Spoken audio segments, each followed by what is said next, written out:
The Second World War was the most devastating and transformative war in world history. It was a massive military conflict, but it also had dramatic and life-altering effects for civilian populations around the world who endured food and other shortages, familial separations, forced migrations, new social and political controls, and who became military targets, particularly through the first widespread use of aerial bombardment. All Saints Church has two longtime parishioners who experienced the war as children and from opposite sides of the battlefield: Manfred Jager in Berlin and Anthony Waterman in Southampton, England. Both were young children when the war broke out and teenagers by the end of hostilities. They have shared their memories of the war in this video. Oral histories like this bring the past alive and help to contribute to a deeper understanding of what it was like to experience monumental historical events like the Second World War. They record our past, but they also offer lessons for the present and for the future as new conflicts erupt in Ukraine and the Middle East, and some of the same political forces that caused the worst war the world has ever seen have begun to reemerge. Stories like Anthony and Manfred's also demonstrate how the war impacted individuals and everyday lives, revealing the massive scope and scale of this devastating conflict. As time passes, there are fewer and fewer people with us who remember the war like Anthony and Manfred do, and we are very fortunate to have been able to capture their stories.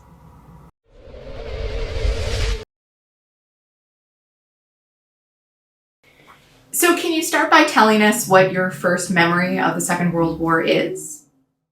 My first memory of the Second War is of the day before, because the war broke out actually on a Sunday, and on a Saturday I was actually with my father and mother and brother at a little seaside resort where we spent our summer holiday called Swanage, just about 30 miles west of Southampton, which is my hometown. And so here we were. This was a Saturday, free, and believe it or not, the beach was completely deserted. Here we were at midday on Saturday, with in a delightful little cove off the west bank of the promontory which enclosed Swanage, and we were having our lunch, sitting on the sand, and far out on the horizon, right on the horizon, I saw 6 destroyers speeding westward in column ahead, and we guessed it had something to do with the war, obviously, and half an hour later we had tangible evidence of that. Huge waves came breaking in and completely immersed my mother, who was sitting right on the edge. So that was the beginning of the war for me. One day before it was formally declared. Yeah. And what do you remember about the declaration? Did you hear it on the radio? Well, yes, it was quite. We all knew it was going to happen, and the next day, maybe it was the day after, we all assembled in Southampton at our schools with our gas masks. We all had to carry gas masks in those days, and a little pack, little rucksacks with our stuff in it, and we were put in buses and driven off to various villages within maybe an hour or so's drive of Southampton. And my brother and I were bused to a village with the delightful name of Penton Newsey, which still exists. It's a very old village, and we were billeted with a lady who was the widow of an admiral, Mrs. What was her name? It'll come to me. She lived alone. She lived in a cottage with her daughter, but with no servants, I think.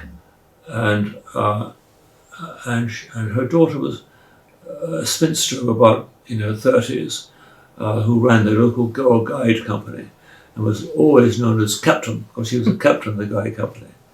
So we were looked after by Mrs. What did I say her name was? it was a hyphenated name, and captain, who assured us that my mother could safely leave us for the whole war because the war would be over by Christmas anyway, and they look after us until then. And my mother's duty was back in Southampton to look after my father, who was there to fight off the Jerrys if they were foolish enough to invade. So that was the day before. Then on the Sunday after we were settled in this house, the two grown-ups went off to church. For some reason they didn't take us, I don't know why. And when we came back from church, we came back to two local gentlemen, whom friends of ours, took us back in one of these cars called shooting brakes. You could put about half a dozen men with guns in there, you see. And we were in this, they had their guns ready in case the Jerrys landed, if you please. They were going to take a few pot shots at the Jerrys when they came down. But that didn't happen. But we got back to our lodgings, and at that point we heard on the radio Chamberlain's official declaration of war on Germany, which I think is 11 o'clock on the 3rd. Yes, right. Yes. Eventually, they evacuated British children from cities and coastal areas. Can you tell us about your experiences being part of that? Yes, my experiences as an evacuee were quite varied. We stayed with the Admiral's widow and her daughter for about 2 weeks, by which time it became quite clear, both to them and to us, that it wasn't going to work. My brother, in particular, was rather intractable. And they did their best. We weren't unhappy there, but it didn't work out. And the captain in particular wasn't able to exert quite the influence and control over us which he'd hoped. She taught us some useful skills, including if you're going to do some woodwork and nail together a wooden contraption, it really helps to take the nails in advance and soak them in oil. They go in very much better. It's a skill I have never forgotten. But anyway, after a while, after about 2 weeks, it became clear that we should go somewhere else. And my parents took a house not too far from there, right opposite the aerodrome. It was what aerodrome was it? It was it wasn't, became by that time a Royal Air Force landing. I think they had a couple of squadrons of dear me, my memory is getting so bad. Pre-war fighter bombers, Bristol something or other, and so we spent about 2 weeks there. And the war, it was a so-called phony war, right? Nothing happened. And all the evacuees began to drift back to Southampton, including my family. So well before Christmas, we were back in Southampton. There was an occasion when you actually saw a German plane crash land, isn't that right? That's true. That, if you want, yes, I know. After Dunkirk, we had a second evacuation of Southampton. And that was the most important one from my standpoint, because it took me down to the country. And I lived for more than a year on a farm. I learned to be a Thomas Hardy farm boy, accent and all. And I learned how to handle horses and things of that kind. But no, oh yes, that's right. No, in those days, we were in the village of Pimpern, little village where I think one of those eminent 19th century clergymen had once been the vicar. Anyway, in that village, everybody was Church of England by order. The parents hardly ever went to church, that's a few farm families, but most parents stayed away from church, but all children, every child in the village was in church every Sunday afternoon, to the compulsory church service. And one afternoon, after sometime I think in probably September, after the Battle of Britain, we were in church, and we heard this tremendous sound of aircraft engines going overhead. And we naughty little boys at the back of the church raced out of church and saw this stricken Jerry bomber overhead with black smoke pouring out of the tail. And so we all immediately ran out of church and ran beeline straight to where this bomber went. When it went down, there was a column of black smoke. We headed for this, through all kinds of, across fields and gardens, everything. And it took us about 2 miles, but we got there. But when we got there, this German bomber, the remains of it, were on the ground in a kind of a big valley, so to speak, smoking away. But apparently they had an aircrew of 2, the pilot and his co-pilot. They managed to get out. And here they were, sitting in deck chairs up on the hill, being provided with tea by the local inhabitants. How did you feel when the bombing began in Britain, either being in or seeing air raids? The worst bombing raids in Southampton were in early 1941, I think, 41. But you've got to remember that though my brother and I, the first few months of the war we spent in the country with the Bamlets on the farm, and for the next 3 years of the war we spent in Poole, a fishing town in Dorset. The whole school was evacuated, so everything, masters, everything. In fact, the school bought a few houses in Poole and for the library and things of that kind. So what happened would be that we would be in Poole. We shared a building with a local school, and 1 week we would be in the school in mornings, and then free in the afternoons, and vice versa, right? Which meant every other weekend we got off at midday on Friday, and didn't have to get back until midday on Monday. So we had a long weekend in Poole, so every other weekend we would be in Poole. But one of the weekends we were in Southampton. Was one of relatively few bombing raids which I experienced myself, and it was actually, I think, the last serious bombing raid on Southampton. A number of bombs dropped within a block or two of our own house. Our own house was damaged. The roof was actually blown off. My mother, but by that point, the Brits had become so blasé about all this, didn't even get up for the air raid siren. So my father was out fire watching. My mother was in bed, and a German bomb destroyed a house about a block away, which had the effect of blowing the roof off our house, much of which collapsed on my mother, who was in bed. So she was a genuine war engineer. I got a and the next day the headmaster, my brother and I got a message to go to see the headmaster.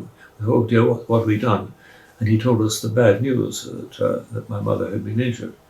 But she recovered from it after a few months, more or less. She always had some effects of it, but it wasn't a life-threatening injury. In fact, it could have been. On 1 or 2 occasions, my brother and I were in Southampton on a long weekend when this happened, and so we were in one of these shelters when actually it was quite a lot of bombers fell all around. Now, my parents at that time, because they had a spare bedroom, they had made it available to the local school for a young teacher who needed somewhere to live. So she shared this shelter with us during this bombing raid, and she was absolutely terrified. And my brother and I were so disgusting at this. We thought it was just it didn't bother us at all. But we were rather ashamed that she was so upset. How did Britons feel about the war? Were they confident that you were eventually going to win, or was there any fear that you might not? In 1940, when it looked as though, at the very best, Britain would have some chance of making peace with Nazi Germany, certainly, and saving part of the empire. Yet, nonetheless, I never came across or heard of any English person who ever doubted in the slightest Britain would win the war. It's extraordinary. It wasn't just Churchill. Churchill, of course, strongly inculcated that feeling in people with his magnificent speeches.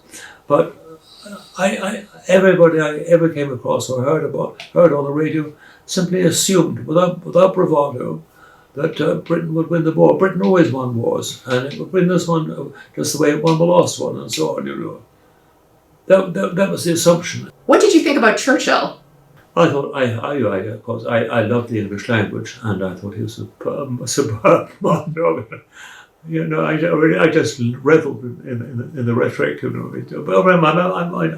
I'm 9 or 10, right? Mm-hmm. I have done a lot of reading, but I'm not exactly a very discriminating reader. But nonetheless, Churchill's rhetoric completely conquered me.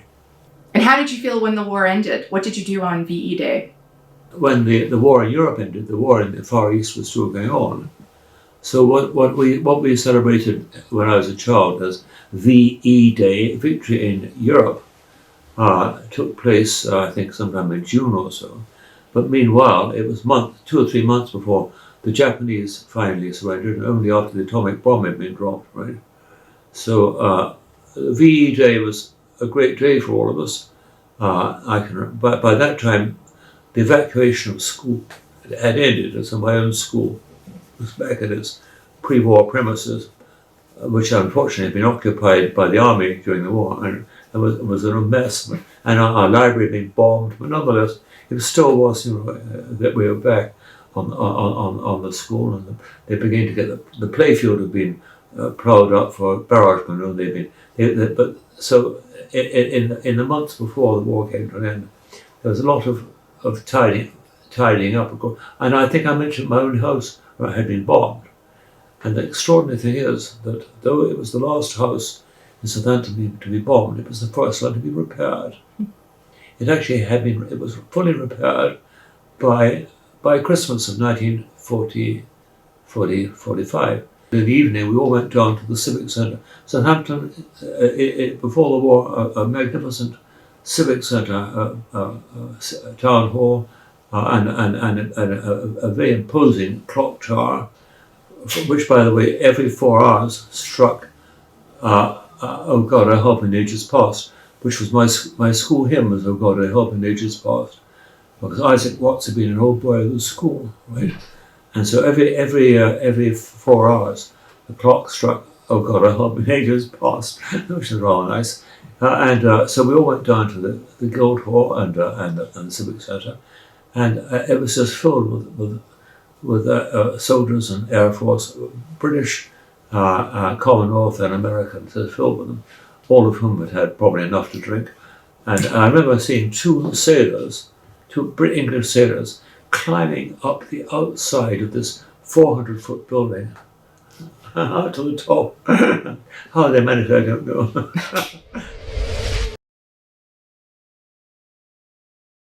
Can you start by telling me where and when you were born? Born in Berlin, July 1934. My father was a prominent concert pianist. My mother was a Shakespearean actress. I'm an only child, born as a twin, but my sister did not survive. She lived for 3 days. And when I was very little, I can say that I spent the first 10 years of my life under the Nazis, from 34 to 45, so 11 years. 11 years under the Nazis, and then stayed in Germany for another 11, Okay. and then came to Canada. So if you were born in 1934, the Nazis were already in power when you were born. They were in power, yeah. So what are your first memories of the war? I remember my family, my parents, had a book, and every now and then I was given permission to look at this book. The book of cartoons, anti-Hitler cartoons. Some of them I even remember. Horrible cartoons, very, very powerful anti-Nazi cartoons. And I was often told never to tell anybody that we had this book. And that's one memory. Another memory is that my mother told me never, ever, with my friends, to mention the word Nazi. It was very, very dangerous to do that. It was a bad word for them. They did not want to be known as Nazis. And on the day the war started, I was on our balcony, 4 floors up, near the part of West Berlin, what became later West Berlin, that was the Jewish part of West Berlin. A Bavarian quarter. It was called das Bayerische Viertel. And I was on there. We had lots of Jewish friends. I remember 3. A couple, Helmut and Thea Frank. I remember a woman called Muttchen, which is German for little mother. Muttchen. Grünberg. Quite Jewish. And I remember her because she hugged me a lot. And then they disappeared. My mother lost everything. My parents had divorced. I was living with my mother, but the 2 were close friends. They just couldn't be husband and wife, didn't work. And I was close to both of them. I had a room at his apartment and his second wife, and of course my room at the... We were in the basement in the air raid shelter, and I was given permission to go upstairs to get a toy. And I entered the apartment, and my room was sort of at 45 degrees. And as I walked into my room, 2 Russian soldiers had mounted a machine gun on my table, which they had moved to the window, and they were strafing the road underneath the street. And I went back to the ship's company and told them that we had been taken. We're now in Russian hands. Either that day or the day before, the Russians came in. There were Mongolian troops. They were not Caucasians. And one thing they looted from everybody was watches. They wanted watches. I saw Russians with 5, 6 watches on their wrist. The German word for watch is Uhr, U-H-R, Uri. They couldn't pronounce that. They said Uri, and they demanded Uri, Uri. Everybody lost their watch. The next day, the SS was back. We had been regained. And the next day after that, the Russians were back, and they wanted Uri. And the man who owned our apartment block was a man, rosy complexion, white hair, I don't remember whether he had a beard, but in retrospect, I think of him as like a Santa kind of type. One Russian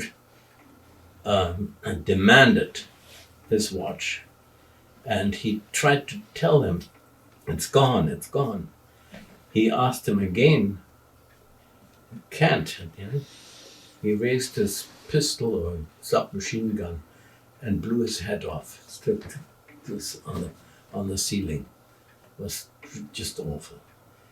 On the other hand, people in various apartments had brought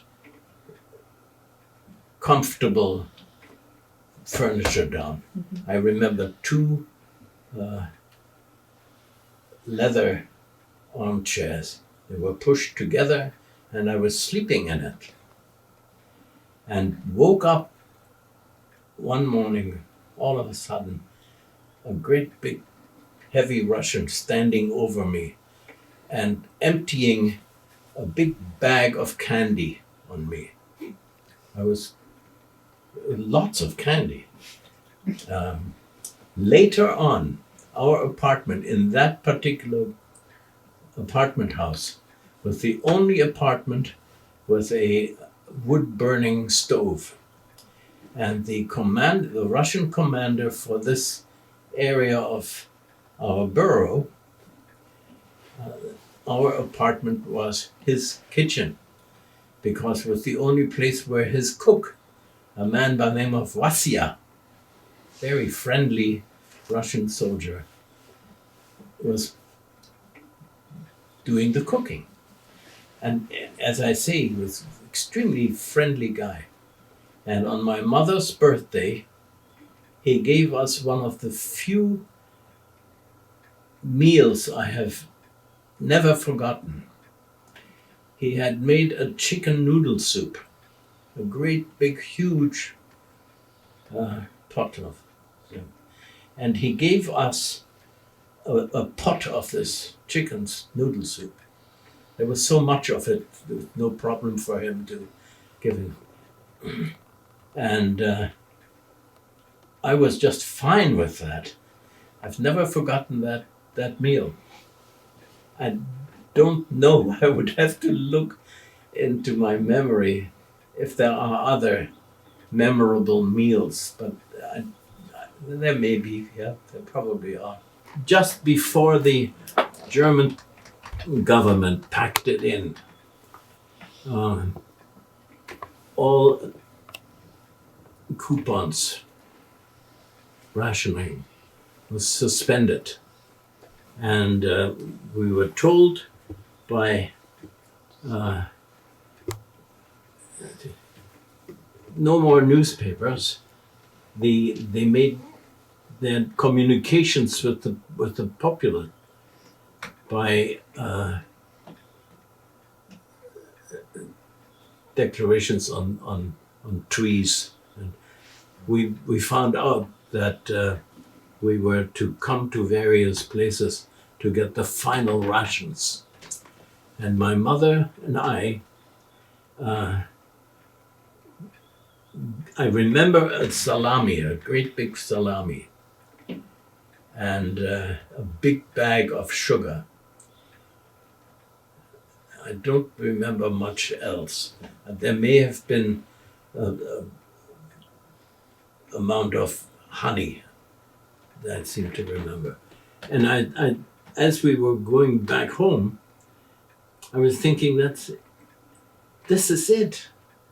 No more. What are we going to eat when this is gone? And it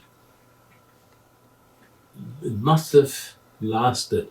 In the street where we were to get this final supply, there was a dead horse. And men were cutting meat off that dead horse, I remember. And near that street there was a restaurant which was obviously not functioning. And I looked into the open garden door, and there were several bodies in it, And one of the people who had been killed, maybe it was rigor mortis, but he was lying on his back with his hand up in the Hitler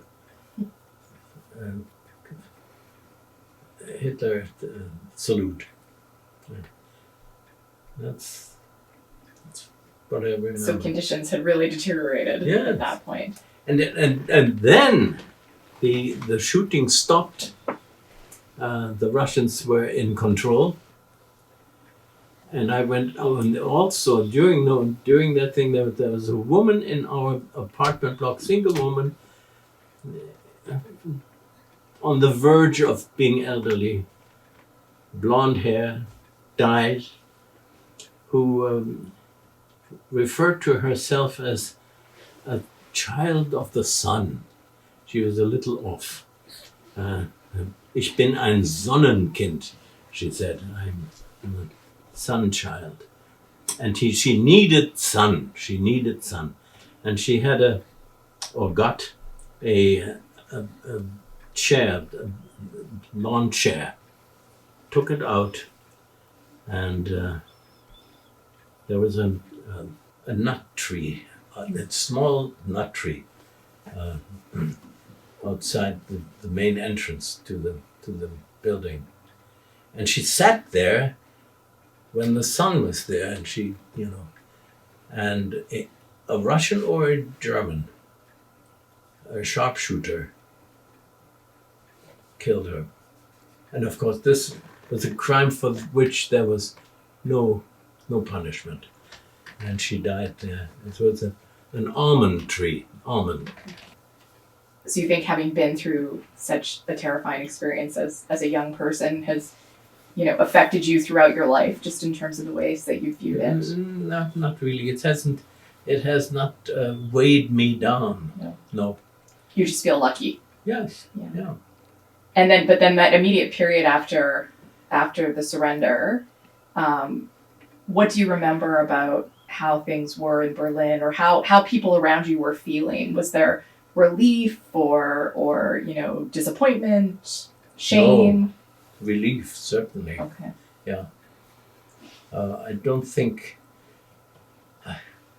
the people of Germany were happy under the Nazis, because the Nazis had brought them nothing but suffering. I remember going down a particular wide street, which has great historic significance under Frederick the Great.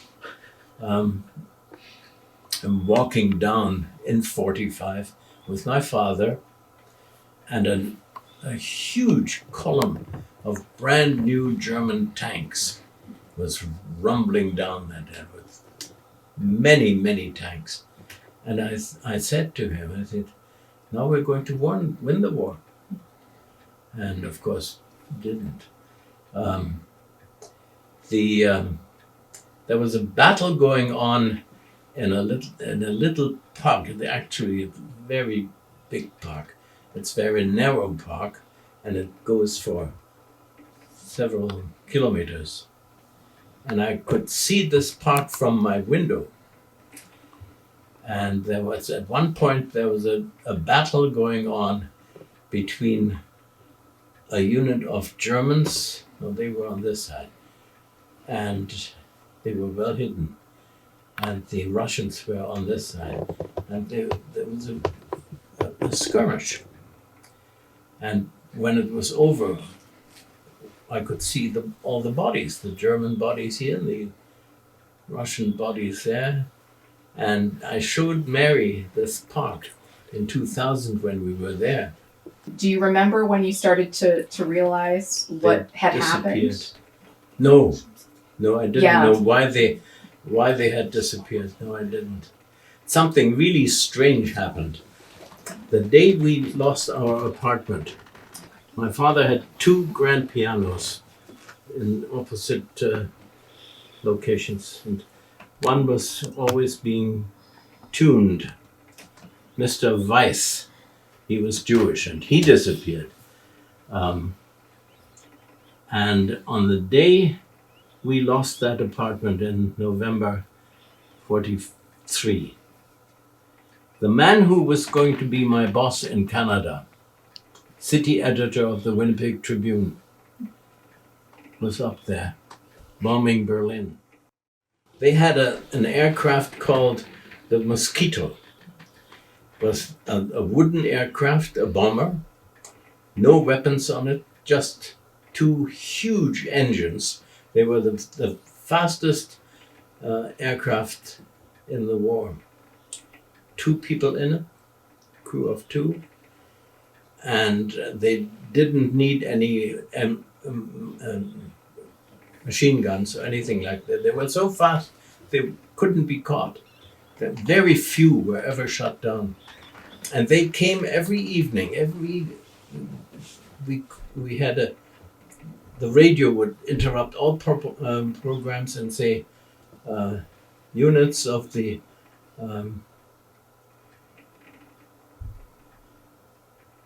Mary, what was the abbreviations of the RAF on their way to Berlin that would be expected in the next 15 minutes, and then you could hear their engines.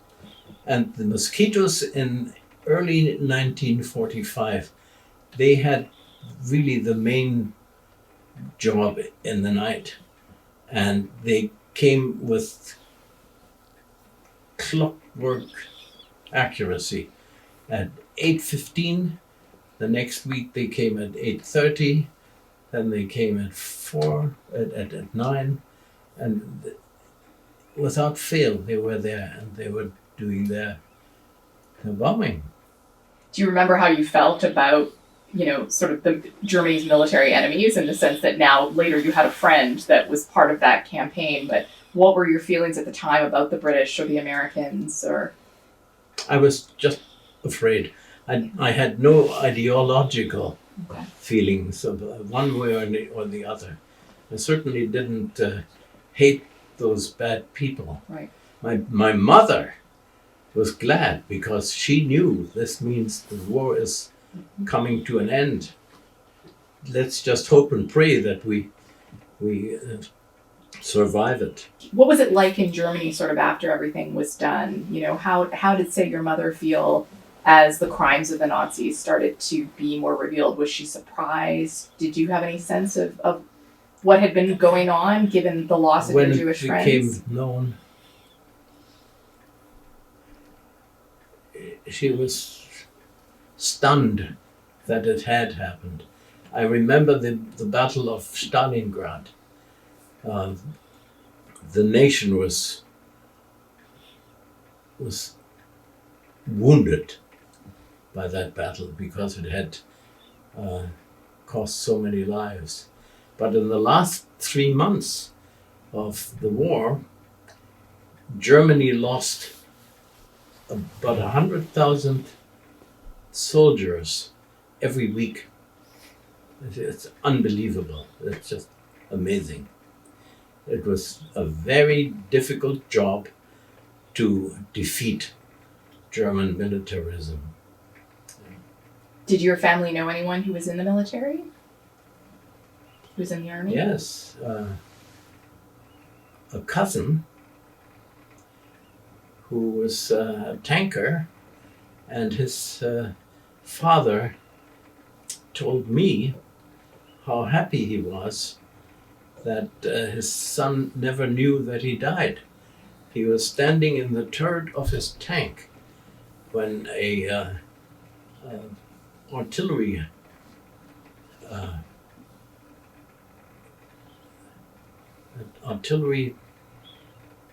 what are they called? Shell? Yeah, a shell. A shell. Sheared off the upper part of his body. And he died so quickly he never knew that he died. And to his father, that was good. At least he didn't suffer. And he didn't, I'm sure. And so immediately after the war then, you were just rebuilding and trying to survive, I would imagine, right? Took a long time. It was a very cold winter, I understand. Yes, it was very cold. Yeah. the water glass on my mother's bedside table was frozen solid in the morning. We had feather beds. I was perfectly safe and warm. And I remember lying like this and reading. I read lots of books in those days. That's when my love of books really started, because probably quite a bit of my knowledge goes back to that time. And you were in the American zone? Or where were you in Berlin, just in terms of the occupation? In the American sector. Okay. Yes. Not very far from the British sector. I will send you something I've written for my grandchildren. Oh, sure. About an encounter I had at the in October of 1945. Talk about blessings. We were going down, my mother and I were going down a street that was well known, the high street of our borough, and a group of villas, stone villas, had been whitewashed by the Russians, and was used, this group of villas were used as a Russian division headquarters. On the 1st of July 45, the Russians withdrew and the Americans took over. We were on our way past these 4 villas to a place where Germans could book a very small cell with a bathtub free of charge to keep themselves clean. We're going past these villas, and the door opens in the last one, and an American officer, a female, in a very smart uniform with high heels, but not very high heels, and she turns around toward us. And about 2 meters in front of us, she stops and says in German to my mother, "Are you Lily Jager?" My mother said, "Yes." She said, "I'm Frida, your sister-in-law. What's your son's name?" And I'll send you the story. How do you think the German people felt when the war was finally over? I could not believe that I had survived it. Not a scratch, nothing. Nothing had happened to me. And I've since thought, particularly now that I'm in my 80s, I have come to realize time and again that my life has been a very rich chain of blessings. I've been so lucky, even though I've at times must have been very frightened. But that sort of flows away from you, and I hope to just see the good things.